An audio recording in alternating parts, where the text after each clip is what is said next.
And we're live. Welcome to Earful of Dirt, the Major League Rugby podcast. Thank you for joining us. I'm Aaron Castro, joined this week by Victor Perez, Dan Brown from New York City, Josh Fredland, content editor in Denver, and Corey Munson in Iowa. So if you have any questions, hit him up in the comments or even on Twitter. Hashtag EODpod and at Earful of Dirt. How's your week been, guys? Yeah, good. Same answer every single week. Not bad. Yeah, sorry about last night, guys. That was mostly me. I got busy with family stuff and kind of had to cut out on you. So appreciate everybody hanging in with us and coming back on Tuesday for a special edition of EOD here. I forgot today is Tuesday. Every day is Monday. So, for everyone that's new, usually on Mondays, we discuss news and verified rumors from Major League Rugby, the United States Professional Rugby Union competition. So it's, just talk about issues, hear from team leadership and the league. But we got a review, guys, and this is kind of funny. The way two reviews, technically. I guess. We got a 2-for-1. So this was on our page. Wait, where was the... Yeah. Here we go. So this was on our page. We had to go find the other ones. From SJ Rugby. 5 stars. During the last podcast, it was said that if 5 stars were given, they would be read. The review would be read regardless. Sounds familiar. Kind of like those guys are in red, white, and so I've decided to write a review for the American Rugby Pod, and I will do the same over at Earful of Dirt. These two fine young gentlemen are amazing at what they do and are top of the American-based rugby pods worth listening to. I look forward each week to the newest episode of the podcast. Cry a little when they leave from time to time, begging to hear their angelic voices once more. So I don't think that one was about us, but that I'm was a bit slow, and I got really confused when I first read it. Yeah, it took me a couple seconds. So here's ours, Earful of Dirt, ? 5 stars. So, since both pods have now said they will read any 5-star review, I've decided to switch write-ups on each and post on each other's review board and the other to read it off. EOD is a fun, wild ride of a podcast, very insightful on the Major League Rugby happenings, also a bit on what's happening throughout rugby in the America's North community. By the way, the last pod you guys called it NACRA, which has been gone for a few years now. It's ran. Each week their podcasts are worth the download and listen, and can't wait till MLR actually starts. To both pods, keep up the amazing work. Guys are doing great. Hey, NACRA is easier to say than ran, okay? That's all I'm saying. Is it? Maybe. We'll discuss later. No, it's not. It's supposed to be ran. All right. In my defense, that was Aaron who said it, not me, nor Josh, nor Dan, nor Corey. So you blame him, reviewer. You blame Castro for that. So this week, what do we got, Dan? This week we got Houston versus NOLA in the first official MLR match. It's still preseason, so it technically doesn't count yet. But the first taste of real MLR action. After that, we had quite another ARC victory, some transactions going on throughout the league, as well as a potential America's Championships Cup. So with all that said, let's get down to it. What do you guys got to say on the Houston match? So first MLR on MLR crime? ? So what do you guys think? Okay, guys, so I'll take that one first. So fans thought it was going to be a close match, but it wasn't. The score ended. Man, come on. Well, I mean, the score ended 30-12, so close, quote unquote, at least in my opinion. But of course, you could see the differences between playing several games with the Sabercats, again winning by 30-12, and then as opposed to the NOLA Gold, that only played one match against the Capital Selects. So again, you can see the difference right there. Now, Sabercats were in the front foot the whole time as usual, really now. And the NOLA Gold got some opportunities to score, which they took via mostly Vince Jovo. He's been definitely a good signing, I have to say. He's been looking great for the squad. I learned why people are so hype about this Alex Elkins guy, because he just stiff arm his former teammate, Sebastian Calm, like it was nothing, making it clear why he is now in the Eagles pool. I can't wait to see, obviously, both teams play again and see if the goal can redeem themselves. I don't know if their next match against each other is going to be in NOLA or back in Houston, but hey, either way, I really want to see that back.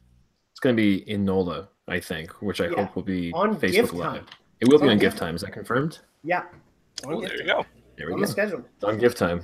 But yeah, as Aaron kind of said before, it wasn't really a close match, but it really was a close match. I mean, it was 30-12, but the halftime score was 15-7, and then it was 23-12 right before the final try to really close it out. So NOLA they were in the game. It wasn't like they were blown out and they just scored in garbage time. They scored in the beginning of the match. All the indications were that this really was a chippy match too. I don't really know how many yellow cards there were, but I know that there was lots of pushing and shoving. So that's really awesome to see from the first MLR match. The two neighbors are going to start to really hate each other, I hope. Also, shout out to Fondy Cards. I'm not really sure how to say that name. From Reddit. He actually guessed the exact score at 30-12. Good on you. Send the Powerball numbers. Yeah, we need some help with that. Also, Houston posted a highlights, or I guess a try-lights video from the match. So it showed 3 of those, and the best was actually the final try scored by Sam Windsor. He chased down a box kick from his own 22 and then made a leaping, I guess like a diving catch into the tri-zone, tri-goal. I don't forget what the official word is for that. I just call it tri-zone. But it was really awesome. So they have that on their Facebook, so definitely give that a look. So for, I don't know. Spoke with Coach Osborne. He thinks, he thinks he's going to be right where he wants to be, when their preseason is done. And, we just saw a team go 11-2 so far in the preseason. And, was there dominance to an extent? Yeah. I don't think the game was really, in question, but they fought. I mean, both teams were using a blitz defense, and both teams, they were flying at each other with some, from what Grant Cole said in his commentary after the match was the intensity and speed at which these guys were playing was just dramatic. And he was watching the Eagles versus Brazil match, and he was like, it sort of feels pedestrian, and I think that comes with watching really high level rugby right there in front of your eyes versus, we'll get into USA Brazil next, but it's just really exciting to, hear what people are saying about this match. Josh, you got something to say? Yeah, no, it was a good match. We definitely saw the difference between the team that's been together and has played more matches. I called that handling errors were going to be an issue for NOLA, and they were. They haven't been together as long as Houston. They haven't been in game situations as much. And while they did hang in there, their errors cost them the match. And I do realize you have to be a little cheeky to play scrum half, and Connor Murray was definitely cheeky with that last try. Everyone should go look at the photos on Houston's Facebook and look at just only the Connor Murphy photos. They're kind of funny. No other comment? So, let's move on to USA versus Brazil. So, guys, not our best one. Win's a win. But we're starting to do some small things. At the end, we had 3 tries in 4.5 minutes. So, It was what it was. So we were able to ratchet our intensity when we were a man down so far in this tournament. And, you know, we were actually on the back foot. And then when they went a man down after Lopez kicked Tony Lamborn in the face, that's when, like, we were out for blood. And then when they had 13 guys on the pitch and we had 14, it was over. That was just it. And I think we scored 2 tries when that happened. And I think I think it was there were 2 forwards that got taken off, but then they had to take off 2 backs because they had to have enough for the scrum, or they had to take off one of the backs. So you can clearly see that when you're watching that. I think we scored on the sideline, and there's just no one there to cover them. So it was just basically 2 easy tries from there. Okay, so let me take the word from there, guys. So, as some pointed out, it was an ugly win by USA, to say the least. There were errors, losing scrums, and a few others made it hard to put more than 45 points to Brazil, and with a 45-16 score. But again, a win's a win, obviously.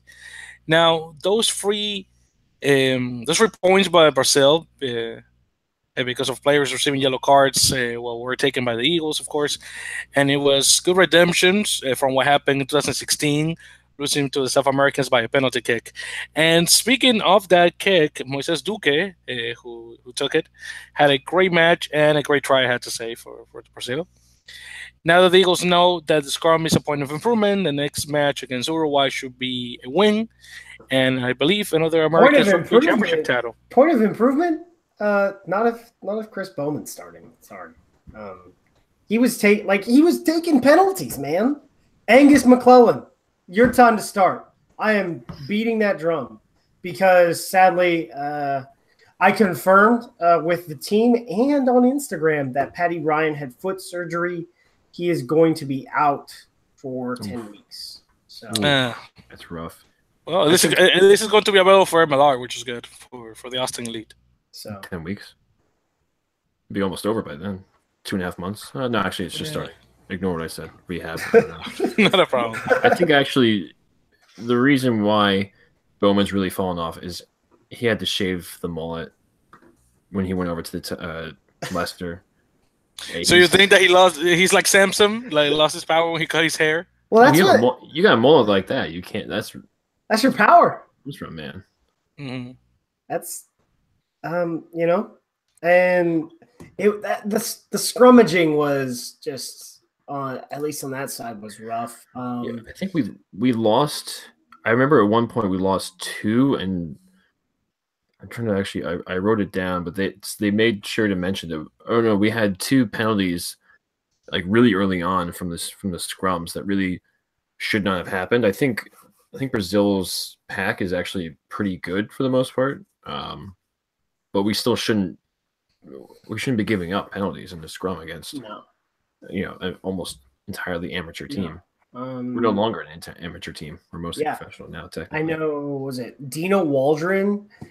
He was unavailable last week. He has not gone to Scottish yet, so I think he was available for the whole tournament.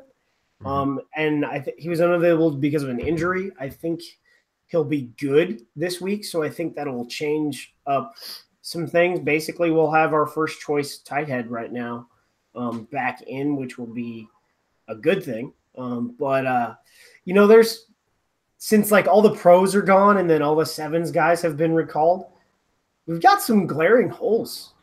So looking at tight heads, so say Dino Waldron's unavailable, and I think Angus is definitely the best guy.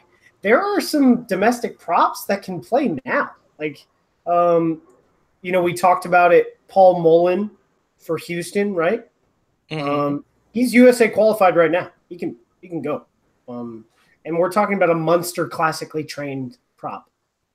So I think we'll uncover some over the course of MLR that are American qualified. I don't know too much about a lot of them, but I know that there's a lot of props on there that haven't been capped, and we may be able to find, at least for depth. I'm not saying that there'll be starters for the World Cup or anything like that, but at least for depth, I think we can definitely find at least some from there. I mean, even though this match really was sloppy, and even though we ended up winning like 46-12 or whatever the score was, I still really like the performance of Hammerschneis. Still coming through. A hammer. Helped us get the bonus point after only 28 minutes. I mean, it's really tough to just bring him down. He's the kind of guy where if you try and arm tackle him, it's just going to do nothing. So I really love seeing that. I love Davies's passes. Yeah, so it was really on point, really tight passes and actually where they should be. I was very happy with that. So I'm very happy with our scrum half play so far. And then also there was someone else that was on there too that I'm trying to remember. I think Wuching actually had a pretty good game for the most part, and he was literally this close to scoring his first try, and he dropped it while going to score. So it's really disappointing. When I looked at it, was so I would say the last game really spotlighted him. So you knew everything that he was pretty much doing. I don't think that was intentional. Whereas like this film, I'd need somebody else's like angle because I don't think it highlighted him as much. But I did start to see like some things like his running lines were better. Mm-hmm. But I mean, there wasn't enough film for where I could see glaring holes on defense like I did against Chile. So I think he's progressing, and I think the coaches gave him what he needed to work on. But so there's only 4 back row options right now if you don't count Landry in camp. It's the 4 that were played. Is that not a problem? Like, why did we not call anybody up? Like, but if you count Landry can play 6. So I would, and at a higher level, to be honest. So I would, think against Uruguay, I'd start him at 6, but then that leaves us thin at lock, right? So who do we have in the back row in camp right now? So Daly, Landry, Jensen, and Civetta. So I mean, you've got a first choice pair right away, and then I really like Jensen. There was only 20 minutes of tape on Daly, so I don't really have an opinion. So, and usually we only carry 1 extra lock on the bench, so you could slide him over to 6 and then have, if that's what you're going to do, but I would actually slide him over to 6 in the second half, like start Henko at 6 and then Lamborn at 7 and Dolan is at Dolan at 8, of course, and then keeps Psalm on the bench to come in, as an impact there, and then bring in a lock, and then push Landry over to 6, and then Psalm would come in at 7. So wait, the 4 you say back row or second row? For which? You said we had 4 in camp for back row, I think. But then yes. I think So we have 4 back row and 4 second row right now. Okay. Yeah. So yeah, that's what we got. That's like one step, pretty much. I did so for the match article. I didn't really do like a full recap. I did something introspective, but here's some interesting analysis. Only 3 guys from the 2016 match that we lost were on this roster, and only 3 others, and it ended up only being 2, were in this training squad to start the tournament. Aladdin Shermer was not medically cleared for the F following his injury at Houston, from what I understand, based on the question I got back from USAR. So he went to camp and was not cleared to play. So interesting. So these 3, and then Aladdin Shermer, Ryan Machas, and Joe Tafate were the only other guys in this player pool for the ARC. So that shows you the amount of turnover our program has had in 2 years. Which I guess is good. You can look at good things and bad things from that, really. Good things that in 2016, that was the first tournament. So we were, as people keep saying, we were testing out all the players and trying to make sure and figure out who we actually had, because we didn't have too many test matches available to actually test out the players. And that's also part of the reason why we lost to Brazil. We were still establishing this. But now, I like to see that there's a lot more professionals coming from overseas and also domestic. And obviously, especially with MLR coming out, that's just going to change everything and just put basically a flag on these players who are playing for MLR who aren't capped, just saying, give them a shot, especially because Gary Gold said he's going to be watching all the MLR matches each week. So it's interesting. Some people wrote that Gary Gold doesn't look at the ARC as development, but he purely said to me when I was in front of him, he said that it is development. However, he likes to be consistent with his lineups and only change things that don't work. And he'll change his bench a little bit. Because if it's not – because the more consistent player group you have, the better your player group is going to become. Whereas if we call up drastically different players all the time, the core group of players will not have the amount of caps you want. So was it the average that a tier 1 country likes to have when they go into the World Cup is 50 caps is the average across the across the starting 23.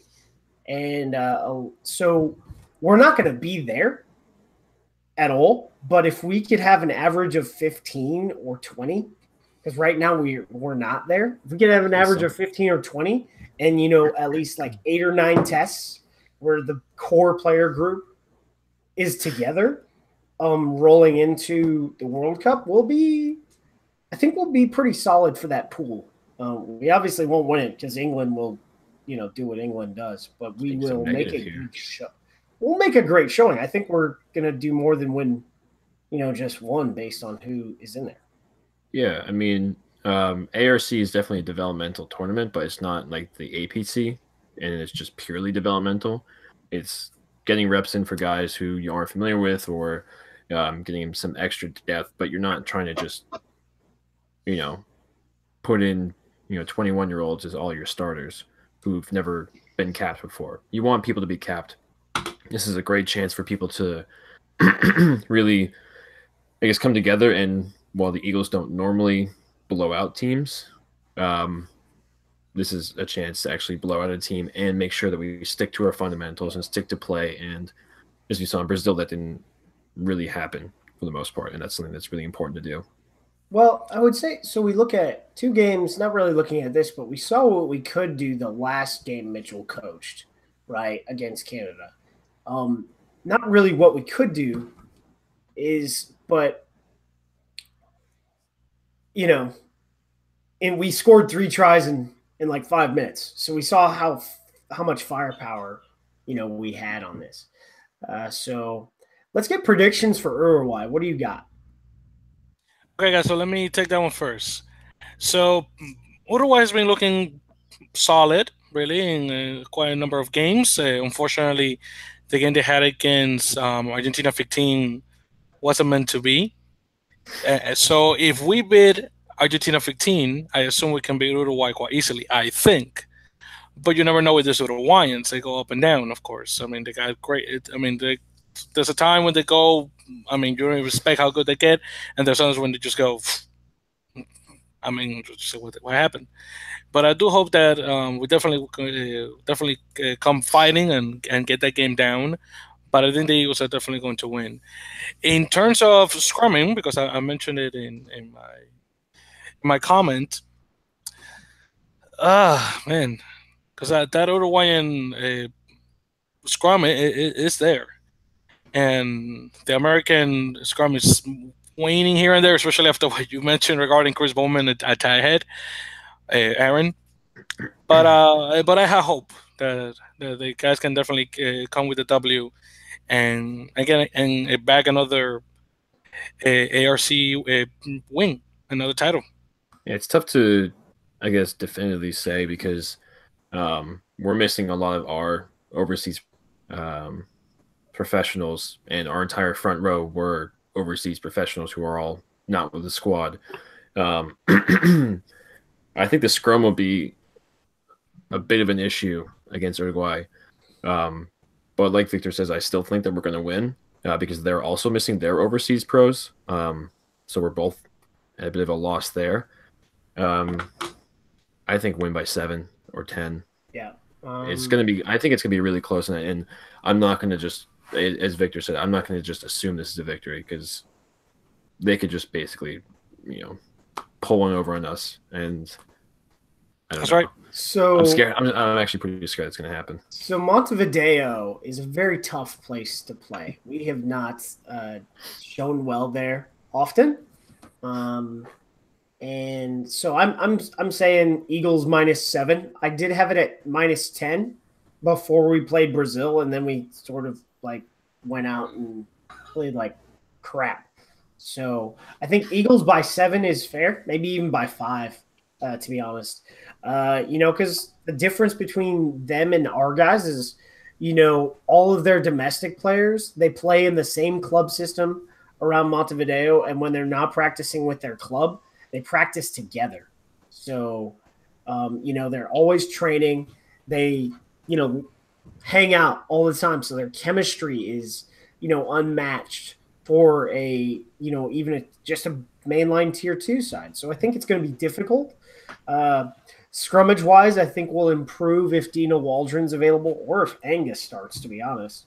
But it's going to be tough. We need to, if we just achieve parity and we don't take our chances away from ourselves, I think, it's going to be pretty solid because we have athletic overmatch in the backfield. So they are also actually currently ranked above us. In case people didn't realize it happened, we actually lost a spot in the rankings, which is kind of shit, to be honest. So it's going to be an upset if we win. Just letting everybody know.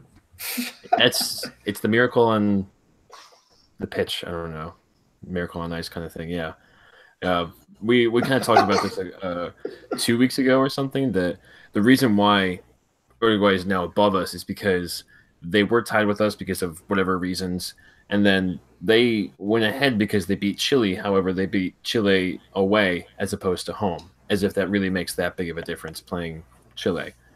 So because we beat them at home, it wasn't enough, or it wouldn't have made any difference because of the +3 world rankings, whatever. But because Uruguay did, they moved up, and now they're ahead of us, which is kind of shit, like I said. So, no worries. It won't be for too long. The whole world's out to get us, really. It won't be for too long. It's okay. Yeah. So hoping that changes next week. I'm still excited. It's a tight finish like it was last year. It's not against the number 2 team in the tournament, which some people complained about, as if we're always going to play the number 2 team in the tournament every single time and have it our way. But this is still a nail biter. This is still a decider, and Uruguay actually did have a chance of winning the whole thing up until like a week or 2 ago. They were still up there, so it was still a challenge. So really looking forward to this. Yeah. So this is like going to be Josh's, like in his wheelhouse, because I have no idea how transactions occurred in MLS until like he told me. So what's the topic? First trade in MLR history. Pakisonasi Afu traded to Utah Warriors from Austin Elite for an undisclosed package. Unconditional 7th round pick. So for all those that just want to know who he is, he's a dual code Tongan star. So he was on the Tongan A side for Union this year, and he's got a ton of caps in Tongan rugby league. So Josh, what do you think? Like, So basically, let me just start out by saying this. Just think of Major League Rugby as Major League Soccer, just rugby instead of soccer. It's very difficult. The way trades work in Major League Soccer is you can use players or you can use your assets that you're given, so draft picks, international slots, or allocation money. And so basically the only things that Major League Rugby teams have right now are international slots and salary cap. So either Austin got another international slot from Utah, which I don't think is likely, or they got more salary cap from Utah. So essentially now in that case they could have traded one of their international spots in addition to actually using an international spot for Packy. Is that what you're saying? So the way I believe it works is in major. I'm going off of Major League Soccer from my knowledge. If somebody wants to correct me, go ahead. That slot goes to that team. So we're going off the assumption of, let's just say, 5 slots. So Austin would now have 6 to use, and Utah would only have 4. And in Major League Soccer, that reverts back after so long, and so we'll see. Okay. So they can't trade players or anything like that? It can only I mean, they can. That it was just specified that it wasn't a player, that it was a package. Oh, okay. Yeah. It's a mystery box. I know for a fact that they did not get a player back. So that is, I know that they did not receive a body in exchange. So it could have been a body. I think the trade was made partially because of comfort. He is a Pacific Islander, and there is the Pacific Island community in Utah is big. And on the team too. I mean, it looks like from the current team, as well as what I've seen from all the people who play for the selects and were at the combine. Sorry, I don't know why I said it like that. There were a lot of Pacific Islanders who were present there. So I think that I want to say that team is definitely like 70% Pacific Islander so far, based on team photo. Yeah, probably. But I guess we'll have to just see how trades go. I didn't expect it to actually happen. So, moving along, let's get into player signings. There were 2 announced this week. Dan. So the Seattle Seawolves signed Seattle Saracens and former University of Oregon Rugby Football Club, or Earful, Taylor Crumry. He's a product of the Lamarinda Rugby Club in Moraga, California. During the second half of 2017, he moved to New Zealand and played for Te Awamutu Sports Rugby Club in Waikato Premier Division. So I think all the signings over the past couple weeks by the Seawolves have been current Saracens players, as far as I'm concerned.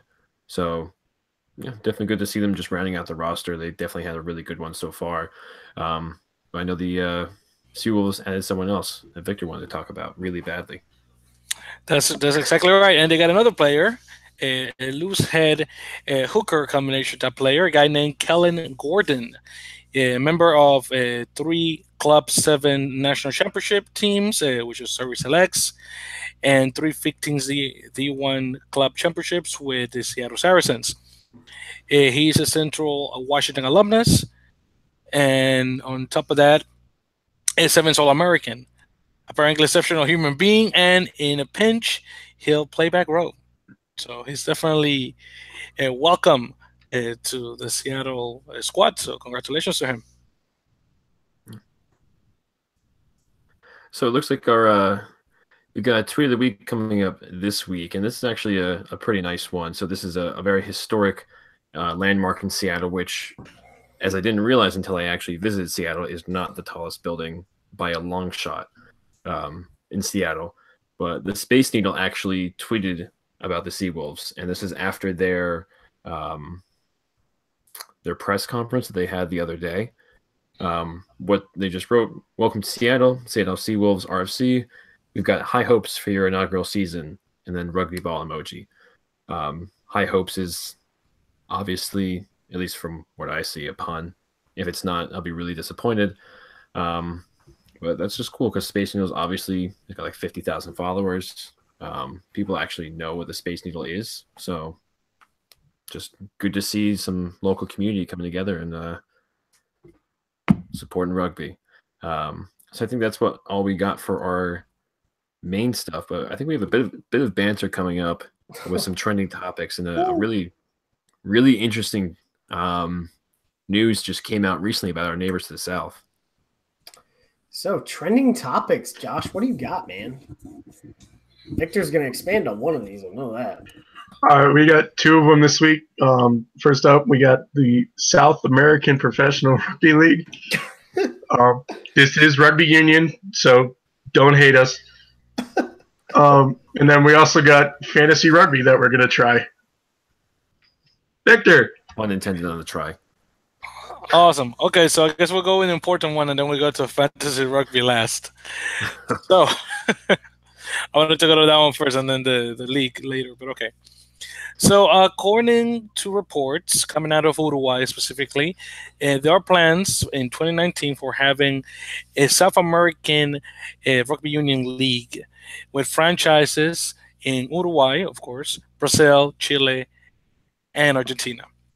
So the plan is of having 8 teams. So what I'm thinking is that each one will have 2.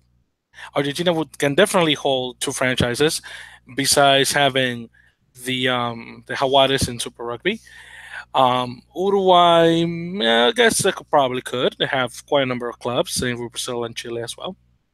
Now, this is obviously quite welcome because until now there's really no way for a South American player, except from Uruguay or Argentina, to sort of make it outside. Some of them have been making their way to Spain. For example, a lot of Chileans have been going to Spain. Brazilians, not so much. Actually, two current Brazilian players, which are Felipe and Daniel Sanseri, or Sansehi, I guess you would say in Portuguese. They were playing in Brazil, or I think they were raised in. They were playing in France, excuse me. And I believe they were raised in France and then went back to Brazil to play, and now they've been playing in the country ever since. Which is great. So with this prospect of a league, players like them can earn money and stay in their home country. Yeah. Now the idea is that in the future there will be a champions. Whoa. Hey, yeah, go ahead. We're talking about that later. All right. Oh, are we? Oh, I'm sorry. Yeah. So let me backtrack. So let me just I'll hold on to it. All right. I'll hold on to that. So I have concerns about that one. Market capitalization. But then I think about it, cost of living in like Brazil's probably a lot less than it is here. So I guess I'm not worried. It's a little bit less than New York City. I just taking a guess depending on where it is. Just to let you know, guys, Sao Paulo is one of the most expensive cities in the continent. So yeah, but you don't have to live in Sao Paulo or Brasilia or Rio, Of course. Florianopolis. Or Florianopolis. I'm really excited for this league coming up. I personally have interest in a bit more north in Colombia, but that's obviously not happening for a couple of good reasons.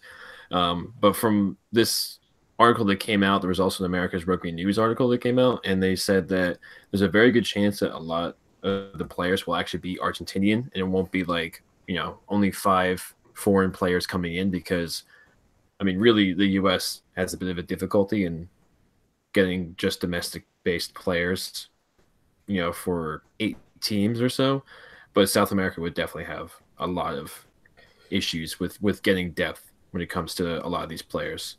There may be more teams coming up in Argentina than some others.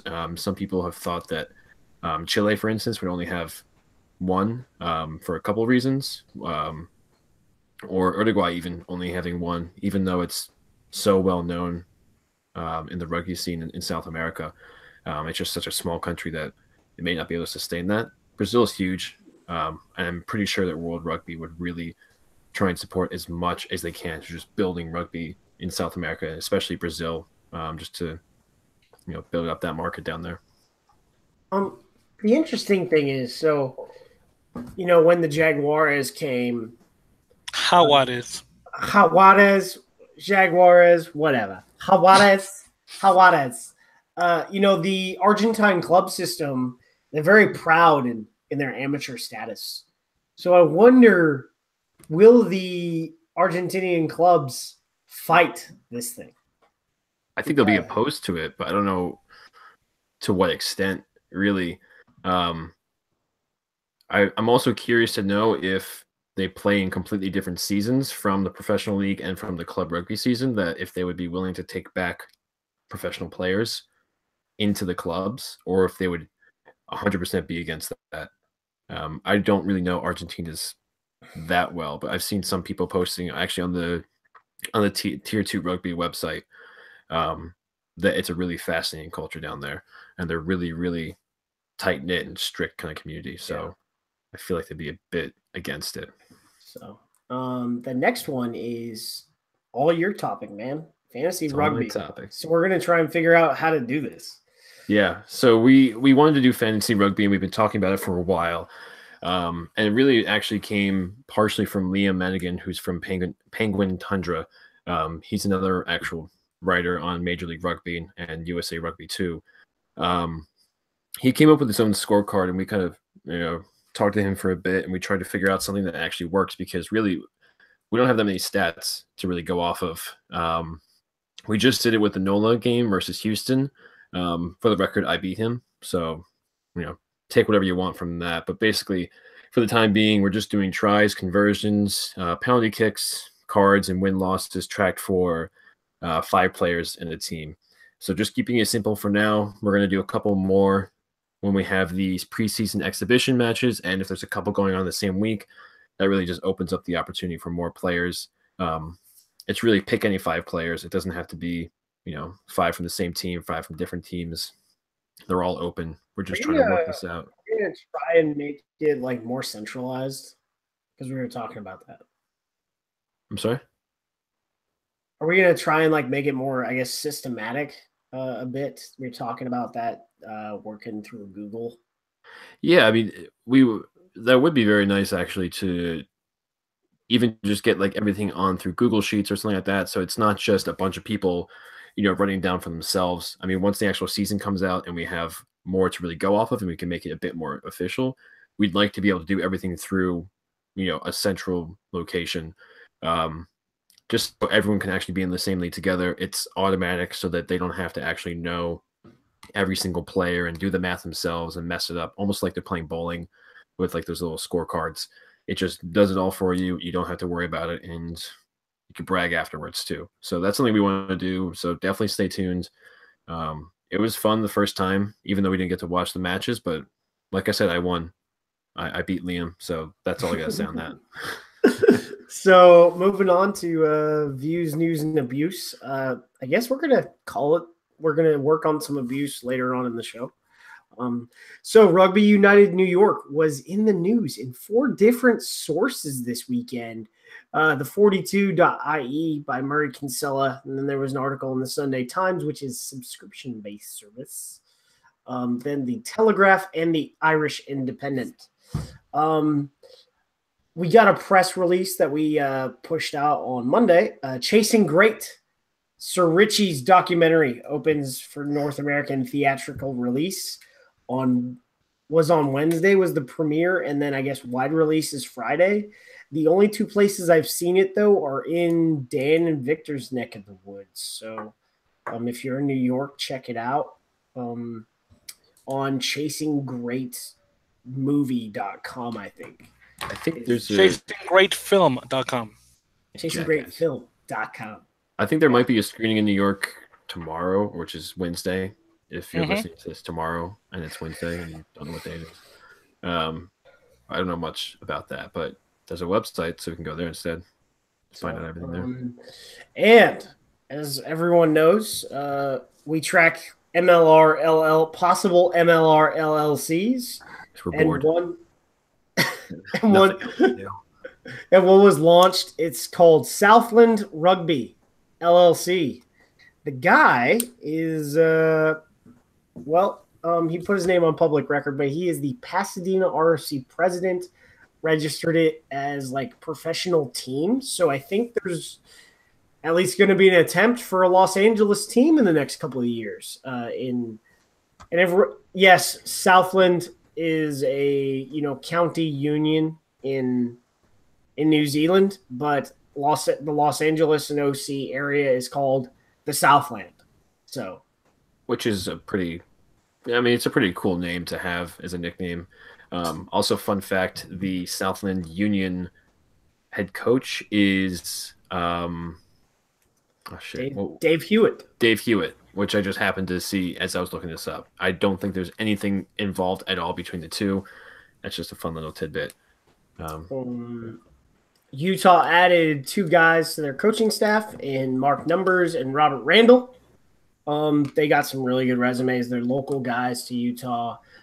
They've been around high-performance programs, so they're going to be a good addition to Coach Alf Daniels. Then we've got professional advisors coming on board. This was kind of big. I wasn't sure if we wanted to make this a big topic, but Wade Sherman, he's a VP with Adobe, big-time lawyer for the Utah Warriors coming on board. And then Eddie O'Sullivan and Shane Horgan are on the advisory board for Rugby United New York. And there was a lot of Seattle press this week. Southside Seattle Regional Tourism Authority and Southside Seattle Chamber of Commerce partnerships were announced. Those were big. That's where Tukwila is, I think, right? Where Starfire? Yeah, I think so. So yeah. It's covering that little city, which is basically Seattle, but it's not actually Seattle. That's where the Starfire is. Yeah. And then the Seattle press conference was yesterday. Shane Skinner came out and said the international TV deal is going to be announced shortly. And then Dean House was on Mighty 1090 AM today with Matt Hawkins discussing for 20 minutes about MLR in the San Diego market. So the commissioner has put it in writing, or I guess on the air. The salary cap for full-time players is $350K. We've heard 250 and we've heard 350. It has now been confirmed, which when you think about it, in-season salary, if you only split that up between 10 guys for full-timers for 3.5 months worth of work, that's pretty good, right? It's almost more than I make. So, and he also said that their over-the-top television network deal is done on that interview, and they'll be announcing it shortly. And then for all those that go to where we come from, which is RML Rugby, we just crossed the 1,100 subscriber mark. So, stay involved, get in the rucks, and talk about it. All right, moving on. Questions from Bob. Where's our producer? Whoa. Hey, there he is. Oh, what's on your head? Everybody? Oh, hey. Yeah, no, I found this. I was walking down the street the other day. It was laying on the ground, picked it up. It's pretty comfy. It's nice and warm. By the way, for those of you listening, we're talking about Corey's hat. He has a winter hat. Since you don't see it because you're listening to this. It's an MLR hat. It's not just a normal. Oh, yes. It's an MLR beanie. I like the spindle, the ball on top. That's a nice touch. Yeah, absolutely. Nice touch. People who are listening are really missing out. They're really missing out on this. Yeah, watch a video if you want to see this. As I say, yeah, you can go back. We're at the 49-minute mark right now in the video. So just jump back on YouTube, go to 49 minutes, check out my awesome-tastic hat. It's totally worth your time. All right, guys. So we got some questions from Bob and from others. So let's jump right into it. Boberson, our friend of the show, Bob, namesake of the questions from Bob, wants to know, where in the rugby schedule is there room for something like an American Club Cup between a hypothetical South American League and MLR? So this kind of goes back to what you were talking about earlier with if there is any room for a competition between MLR and what they're trying to build in South America. So currently there isn't really an American rugby calendar. There is that new World Rugby calendar that launches in 2019, which, I think MLR figured out the gap in the, the American sporting space, start in February and go through now June, because then you have the July internationals in 2019. But since Sapper is coming, Sapperl. Which is not the official name. We're just calling it that. Yeah, for anyone caring, create a website, a Twitter, and a Facebook, and then we can start talking about seriosity. But so the test window moves to July. I'd say MLR playoffs, wrap up in June. You can have a 2-week tournament with the MLR champ versus the Saperl runner up, and the MLR runner-up versus the Saperl champ, But for me, that's really a 200-meter target.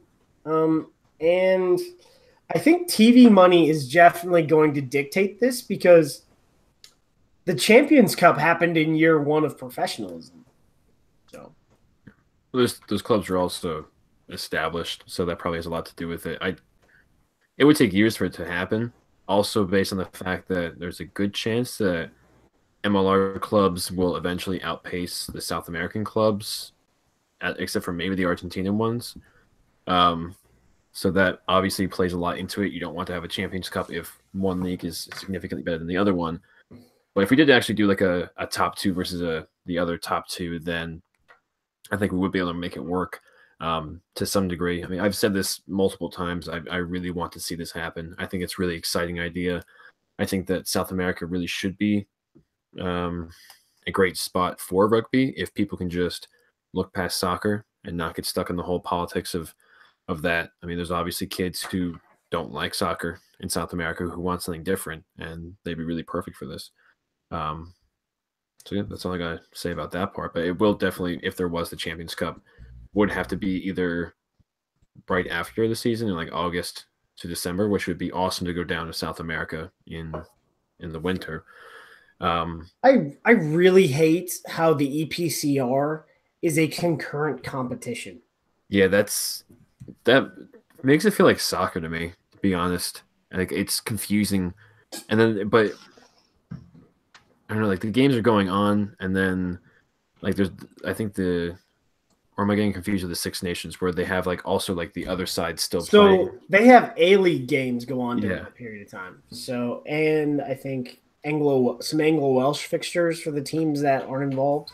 Yeah. But it's just annoying, because when I want to see the champion or like the top teams that finished that year go directly into a tournament, because guess who the European champion was last year? The Saracens. Mm-hmm. But who was the Premiership champion? Exeter Chiefs. Yeah. Exeter Chiefs, who won the Premiership final was after the European final. Does that make any sense? I mean, it's just kind of, well, that part is just weird too, because I mean, I have soccer friends or fans of soccer who are my friends, and they follow the EPL, and it's basically just non-stop soccer the entire year except for like 1.5 months. And like I feel like it loses the value a bit when you have all these mini tournaments going on in between the main tournament. Maybe just one isn't that big of a deal, but it's just like, it's so confusing where I'm like, so what do people care more about? Do they care more about the European Championship, or do they care more about the Aviva Championship? Like, what matters more? Hey, at least it's better than the CONCACAF Champions League. I mean, you had Colorado qualify for this year's Champions League in 2016. Wow. That's incredible. Yeah, because, for example, talking about English Premier League, you have the league itself. Then you have Champions. You got Champions Cup. Champions League. Then you got the Europa League, or the Europa Cup, whatever it's called. And then you got the FA Cup, which is a tournament from all the English teams. Yeah, so I guess the way that works. This would be funny, right? So you have Europa League. So who's the champion, right? Is the Champions League winner and the Europa League winner, they play each other, right? So It's too much. why don't we have a challenge cup versus a Champions Cup when like going on in EPCR? Just trying to throw all sorts of things out here. See, for example, this is something that doesn't happen in rugby league. In league, you got the National Rugby League having their tournament, Super League has their tournament, and then both champions play each other in the World Club Challenge, usually during the preseason. I mean, that's a great idea. I really like the idea of teams playing each other in a Champions Cup kind of league, but I would like to see it at a time in the off season or like the preseason or something. Consecutive, yeah, not concurrent. Because then, like, oh, it's going on for a couple of weeks. This is really exciting. It's great, and then you go back to a different league. But see, if you did that in Europe, you wouldn't have any time off. Because if you they run from September to May. They don't have time off as it is. Yeah. So I mean, but then you're just adding on to it. Well, they're just changing the times basically. So I've Dan's probably read stuff I've written. So what I would do is, you chop some of the games. You don't need to play round robin in a 12 freaking team league when you're trying to play, 10 other fixtures. Like jeez. But yeah, whatever. Let's just not repeat the same mistakes if we. And this is also really hypothetical because it's about MLR, which the league hasn't happened yet. It obviously is happening, and the South American League, which is just announced as planning on happening for 2019. But that's all we have based off of it. I mean, they said that they'd get teams in the Curry Cup from South America too, and that hasn't really happened for the most part either.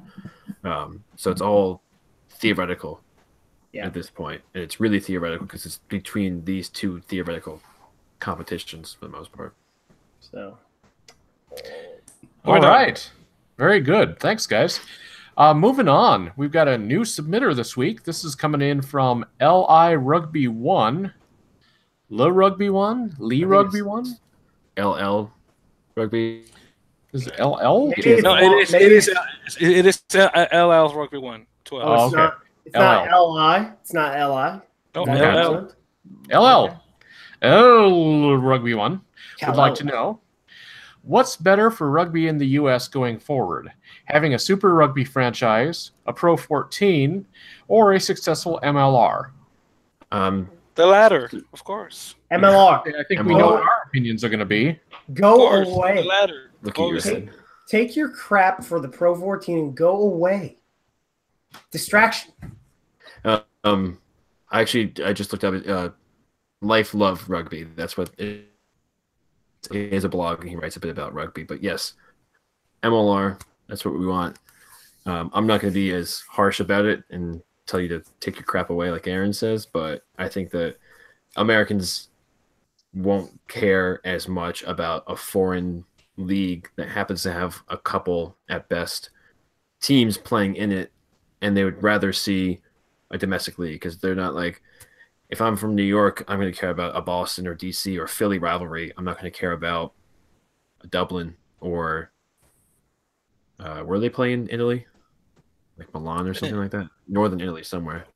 Mm-hmm. Oh, you mean Treviso. Treviso. Or Zebra in Parma. Yeah, exactly. So here is the cool thing. So I spoke to Will McGee's dad in LA, and he talks about how rabid the Italian fan base is in areas that don't have soccer. Like, so what is it? Vicenza doesn't have soccer, and they have like thousands of people go out to their club matches, and it's all like always slammed. And I'm like, awesome. Really? That's amazing. I want to live there, So yeah, I'd love to watch that. I mean, they go crazy for basically anything really over there. So, all right. The last question for the evening comes from Getcheveria. Did Mike Petrie retire from international rugby, or did he just fall out of favor with the coaches? He retired after the 2015 World Cup from international play, just like Chris Wiles did, but he still plays for Nyack. And actually, to add on to that, everyone, because I mean, I had to might as well mention this. Just this past Saturday, I went to a Rugby United New York event to meet players, and it was quite lovely, by the way. And I actually mentioned Mike Petrie, to some of his Nyack buddies, and they say that he's indeed involved with the team. He may play. Again, not sure if it will happen, but he's indeed involved. So he may be involved. I'm gonna be shilling for his book right now. Hey, he wrote a children's book. It's called R is for Rugby. Go buy it. Mm-hmm. Definitely. Yep. Easy reading. Okay. All right. Well, hey guys, thank you so much. I guess that probably just about wraps up the show. Any final thoughts? Final thoughts? Oh, Daniel, go ahead, bro. Go ahead, Dan. Dan. Well, we this isn't technically news for the most part because we knew it was happening. But the South Africa versus Wales match was confirmed to be taking place in Washington, D.C. at the lovely RFK Stadium.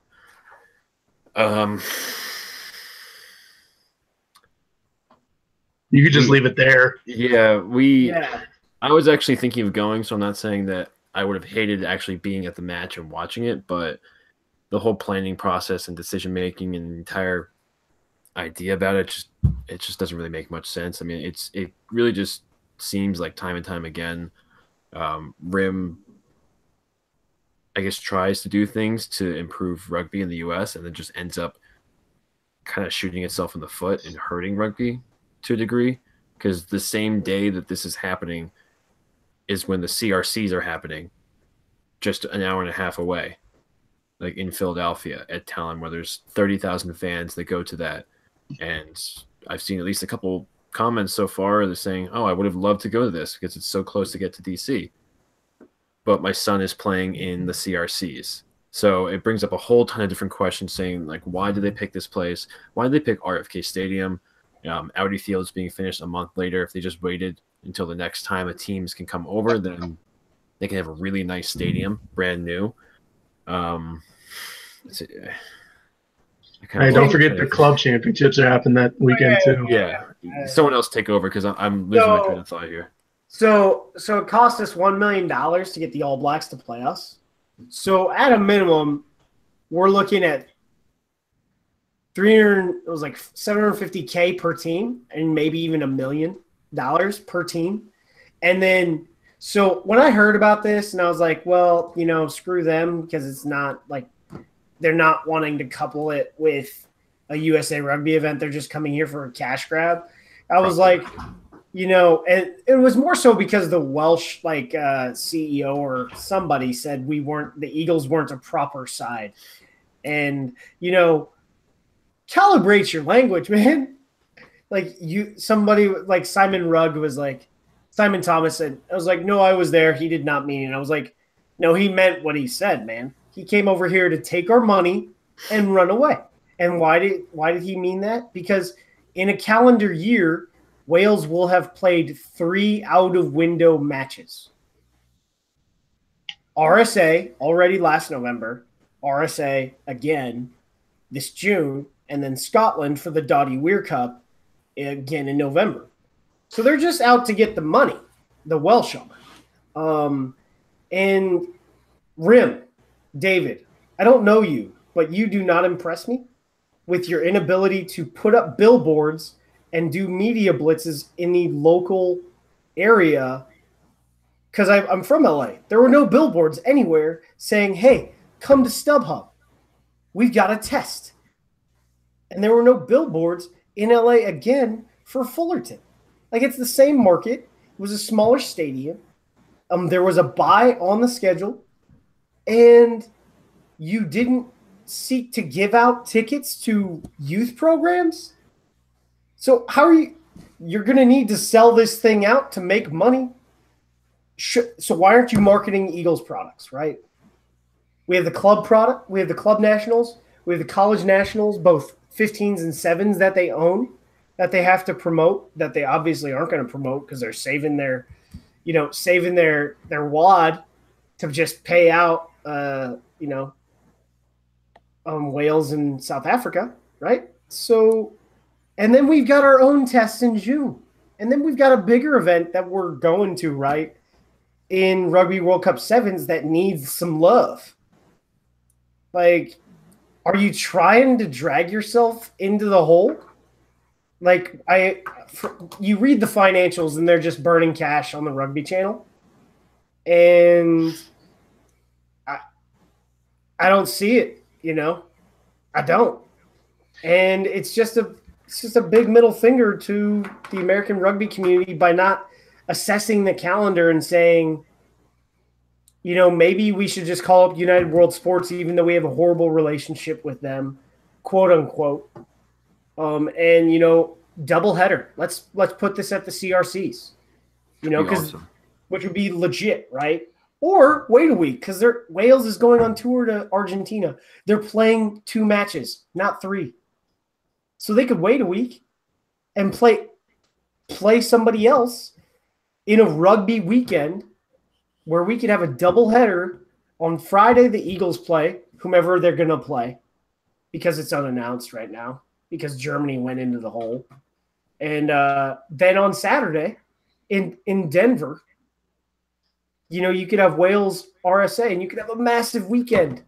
We could go to an MLR match, midday. Right? We could go to Glendale midday and then a couple hours later skedaddle over to Dick's and go to, Wales, Republic of South Africa. Wouldn't that be an awesome weekend where you got oh my. So I mean, everyone who knows me knows my position on Rim, and this just pisses me off. I guess the only thing I'll add to this entire discussion is just I'm going back to the comments out of Wales. That ticks me off. I never considered myself a particularly patriotic person, but I feel a little, America sons of bitches. Yeah. About this whole thing. So I don't know. I have no interest in the match. I could care less what happens in Wales versus South Africa. I'm not going to watch. I'm not going to participate. I'm not going to promote it. I bet it's on the Rugby Channel too. It probably will be. Well, part of it will be on the Rugby Channel. Seriously. Yeah. Well, what doesn't cut out or freeze on you?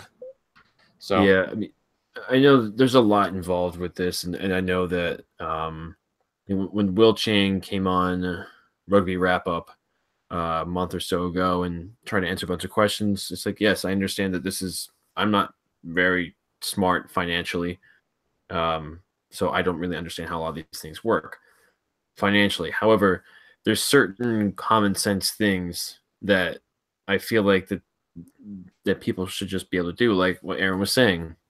Instead of getting them to play in DC that specific day, wait 1 week if it's possible, if there are not other things going on, or go to Mile High. It's a big stadium. We've already got a ton of fans there. Try and work something out with United World Sports and have, there's already 30,000 fans plus their kids at this in Philadelphia, not including the actual Philadelphians there and the Welsh people from New York, which, by the way, not that there are really a ton of Welsh people in the country, but some of the largest population are actually in Pennsylvania and like Ohio and I think New York too. South Jersey. So like, I guess you'll still get enough people who are interested from New York who would go down for that. But at this point, this is all academic, though, because I mean the game's set, and the location and the date are set, and so we're pretty much just stuck reacting to this. And I'm just giving this with thumbs down, big time. This was the greatest thing because RIM doesn't have a website. They had to build a new website for this game so you can buy tickets. Oh yeah, it's like Wales versus South Africa.com. I saw that. Oh man. Oh. But people keep comparing this and like the Wales CEO and everything. They say like, oh well, when Ireland played New Zealand in Soldier Field, it was sold out. It was great. It's like, yeah, well, it was a whole weekend, and US played Maori that weekend Maori, too. yeah. Like the day before or something. In front of 28,000. So the Maori match was sold out, and then the All Blacks Ireland match was sold out. That was like awesome. And they're actually teams that people care about in the country. Like there's a ton of Irish people, or at least people who claim to be Irish, like myself. Or there are people who say, "Oh, I've heard of New Zealand. They do that dance thing before the games. This looks fun." So seriously. All right, guys. Any other final thoughts before we check out for the evening? How much time do you have? Seriously. I do want to give a quick shout out to Raphael, who's been over on the comments with us tonight. Thanks for hanging out, man. It's good to hear from you. And we're going to have you back in for another one of our match companions sometime. That'll be fun. Maybe once the season gets started. So take care of yourself, man. It's great to hear from you. That's all I got. So, Victor, take us home, man. You got it. So, yeah, again, shout outs to my hermano dominicano, Rafael, right there in the comments. Gracias, hermano. So, guys, quick things before I go to the end of the show. So, first of all, like I briefly mentioned, again, I was in the Rooney event, and I promised shout outs to the players I talked to. So, quick shout outs. First of all, to Marcus Walsh, the scrum half that play for Nyack against the Sabercats. He got man of the match in the match they had, a scrimmage they had against Army, which, by the way, they won 41-14. Also, shout outs to Gavin Damore. He was really cool to talk to. He's from All Blue. He's half Italian, half Honduran, which I have to say is a really cool mix. I taught him the nickname that Hondurans used to refer to themselves, which is catracho, which I have no idea if that has a translation in Spanish anyway. So now he knows what that is. Also, Santi, John Santiago, Puerto Rican brother from Nyack. Andrew, which is one of the fly halves from New York Rugby Club. I know Dan knows him. Chris from Lansdowne, who I could swear was Dominican, but he's actually from Fiji. Neil, cool Irish dude. Harry Bennett, the fly half also for Nyack. He told me already that he is USA qualified. We were gushing about him last week. Or was it? Yeah, I think last week or 2 weeks ago. So cool guy too. Curlin Hamilton, Seamus Kelly, Eagle, really cool to talk to, and Anthony Perry, who's now following us on Instagram, and I'm probably listening to this too. So again, shout outs to all those guys. Also, real quick shout outs to fellow Dominican Juan Diego Marte Perez, who is a Dominican kid that's going to be playing in Las Vegas Invitational this week with Kansas Rugby Football Club. So best of luck to my Dominican brother there. Okay, so with all that, let's go to the end of the tour. The end of the tour, excuse me. See, I feel like I'm at work. Let's go to the end of the show, guys. So this was episode 25 of the Earful of Dirt Rugby Podcast, Major League Rugby Podcast, I should say. So, guys, thank you for joining us. Make sure to subscribe to us on YouTube, of course, Earful of Dirt Podcast.